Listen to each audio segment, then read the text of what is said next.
A little further west on we the will Green Line is talk a about this later Chicago on. So suburb that's we'll see. played a role in the lives of several So it's big names destination from American time. history, like Frank Lloyd Wright and Ernest Hemingway. It's a place loaded with charm, character, and history. Our destination, Oak Park.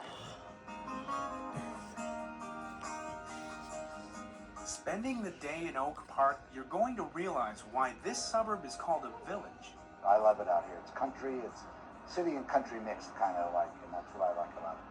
It's Oak Park's charm that has attracted many Chicagoans over the years, even some of the famous ones. Frank Lipo from the Oak Park Historical Society is going to show us around. Frank, how you doing? Not bad. Welcome to Oak Park. Thank you. Glad to have you here at Pleasant Home. Pleasant Home is one of Oak Park's many significant landmarks. It was built in 1897 in the prairie-style architecture that you'll see throughout Oak Park. The home was once a private residence, but today, believe it or not, it's home to Hollywood's King of the Young Jungle. people. The best. So this is the Tarzan Road. Yeah, a lot of people don't realize that Edgar Rice Burroughs wrote the Tarzan stories, lived in Oak Park for about 10 years, and he'd grown up on the west side of Chicago and wrote a number of the stories while living here. It was in Oak Park that Edgar Rice Burroughs wrote 4 of his Tarzan novels. In addition to his books, the exhibit shows the many Tarzan films that were made and the actors and actresses who brought Tarzan and Jane to life. Of course, Tarzan wasn't just about books and movies.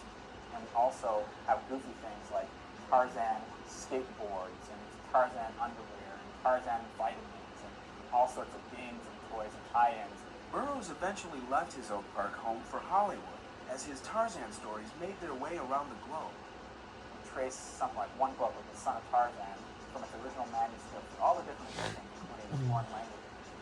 So, we have a range of things that tell different parts of this crazy story of why Tarzan is such a good Oak Park. Oak Park is a community that is proud of its architects, artists, and writers. So you can't come here without paying tribute to one of the greatest adventure writers of the 20th century, Ernest Hemingway. That's right, he's a local boy, and you can take a tour of his birthplace to get a sense of Hemingway's childhood. The child psychologists tell us that by the time you're 6, you are who you're always going to be. And Ernest lived in that house until he was 6. And he was influenced by these great people, the storytellers, his dad, the great outdoorsman, his mother, the musician, uncle, the storyteller of the sea. Down the street from Hemingway's birthplace is the Hemingway Museum. Inside, you can learn more about his childhood, as well as his global success as a writer. The museum attracts visitors from all over the world. They really always say, oh, I never knew all of that. They're always so pleased and so, we get just rave reviews from people, which is wonderful.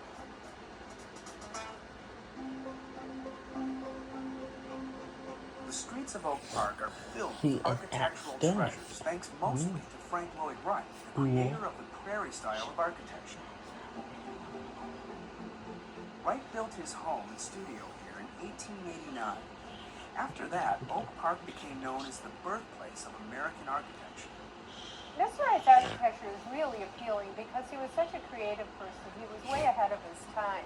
And a lot of the ideas that he incorporated into the home and studio here are things that people are still copying today. Wright lived in Oak Park for 20 years with his first wife, Catherine, and their 6 children. He used his home as an architectural laboratory where he tried out designs before sharing them with clients.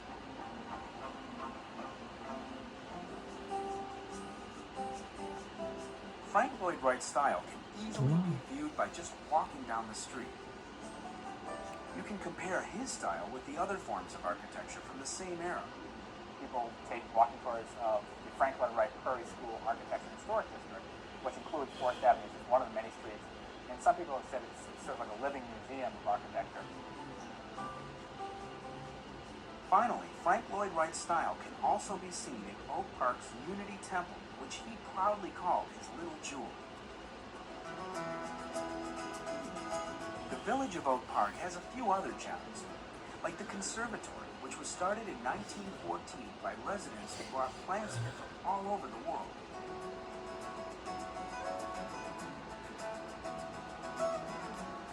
Strolling in the neighborhoods, you might also come across one of Oak Park's parks. We're in one of the half dozen parks in Oak Park. Tell me a little bit about it. It's Austin Gardens Park, and originally it was the Austin family estate. And this family, very influential family, formed local banks. They were behind the temperance movement in Oak Park. Oak Park was a dry community for no sale of alcohol. And the Austin family eventually gave this land to the Park District of Oak Park. And every summer, just right around where we're standing in this area, is the stage for the annual Shakespeare in the Park. Thousands of people come here for the festival, which runs throughout July and August. So on your next trip to Oak Park, you can take in, let's see, Shakespeare, Hemingway, Frank Lloyd Wright, Tarzan. Hey, is it true that Bob Newhart is also from here? A quick way to get to Oak Park from downtown is to take the Green Line or the Blue Line westbound to your destination. The CTA also runs buses to Oak Park.